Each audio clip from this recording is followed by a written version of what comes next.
السلام عليكم البنات، كي دايرين؟ لاباس عليكم؟ اموركم على خير؟ كنتمنىكم يا ربي كلكم تكونوا بخير وعلى خير وصحه جيده. شكرا للبنات اللي كيتفاعلوا في لي فيديو ديالي، اللي يخطيكم عليا، ومرحبا بالناس الجداد. اليوم البنات ان شاء الله بغيت نتقاسم معكم واحد لا سلطه، او سلطه اللي غتكون بالكينوا. الكينوا هنا اللي ما كيعرفهاش، هي دايره على هذا الشكل. هنايا كيف كتشوفوا راه كاينين ثلاثه الالوان، كاين الكينوا البيضاء، الكحله والحمراء. يمكن لكم تشريوها هكا مخلطه، ولا كتشريو كل نوع بوحديتو، هي الكحله بوحدها، هي الحمراء بوحدها، هي البيضاء بوحدها. انا خديتها مفرقه وخلطتها من بعد. بالنسبه للكينوا البنات، الفوائد ديالها غنيه بزاف بزاف بالفوائد. كنتمنى نبداو نستعملوها ونستغلوها حيت مزيانه للصحه ديالنا. هنا الكينوا وريتها لكم خضره، كتكون هكا على شكل حبيبات صغيورين، صغر من الحبات ديال السانوج. وهنا البنات الكينوا من بعد ما سلقتها، شوفوا كيفاش كتنفخ على هذا الشكل. بالنسبه للكينوا البنات، الطريقه ديال الاستعمال ديالها، هنايا الكينوا كناخذوها كنغسلوها بحال الشكل ديال الرز شي 3 المرات بحال هكا، كنغسلوها ونشلو ونسقطروها، نعاودو عاوتاني حتى المره الثالثه حتى كيبدا يبان لينا الماء ديالها بيض عادي شفاف. ومن بعد كناخذوا كاسرونه فيها الماء طايب، وكنصبوا فيها الكينوا ديالنا، كنزيدوا معاها مليحه، وكتبدا تغلى لينا الكاسرونه. غير تبدا تغلى نحسبوا ديك ربع ساعه حتى لثلث ساعه، ونزولوها ونصفيوها. بالنسبه ملي كنصفيوها كنخليوها تتبرد. بالنسبه لهاد الكميه اللي عندي البنات هنايا، حيت بغيت نديرها في السلطه ديال اليوم في الغداء، دونك درتها البارح بالليل باش تبرد لي مزيان، وهكا نستعملها كيف بغيت. دونك على هذا الشكل عندي واحد الكميه هنا ديال الكينوا اللي سلقتها في ماء مملح. وعندي هنا البنات شويه ديال الطريفات ديال الدجاج اللي درتهم حتى هما في لا ماريناد غير قزبر معدنوس، شويه البزار، شويه الملحه، ودرت معاهم لا موطارد وشويه الزيت. دونك خلطتهم واحد الكميه قليله، واحد تقريبا واحد 200 غرام. خلطتهم ودرتهم خليتهم في الثلاجه حتى هما البارح بالليل باش اليوم نديرهم. دونك غناخذ هاد الدجاج، غادي ناخذ مقيله فيها شويه الزيت، وغادي نشحر هاد الطريفات ديال الدجاج. البنات هنا ديك الطريفات ديال الدجاج ديالي من بعد ما حمرتهم في شويه الزيت صبحوا على هذا الشكل. في هذا الاثناء غادي نقطعهم على شكل طولي، وندوز باش نحضر لا سلطه ديالي. البنات هنا ديك الدجاج ديالنا قطعته على هذا الشكل كيف كتشوفوا على شرائح. في هذا الاثناء غادي ناخذ الاناء ديالي، غادي نفرغ فيه ديك الكينوا اللي ديجا سلقنا.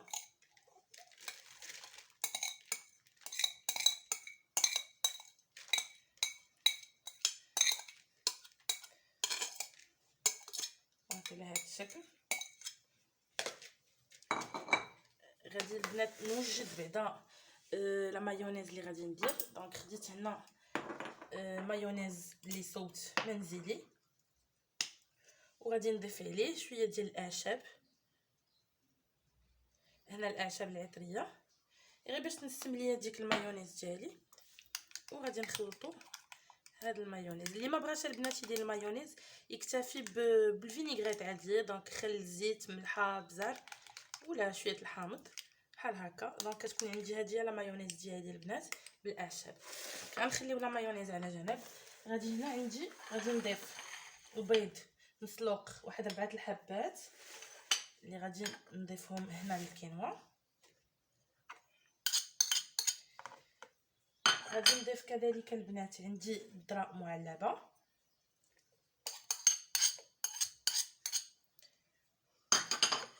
غنزيد 2 حبات ديال الجزر محكوك،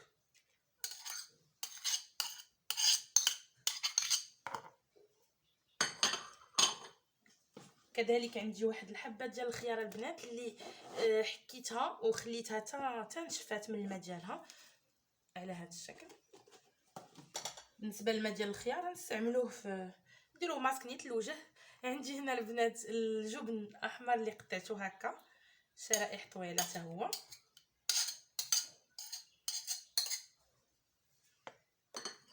وغنضيف الدجاج اللي درنا.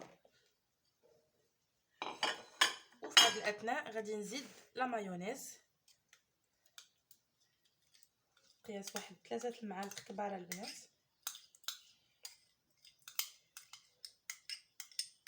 دونك على هذا الشكل.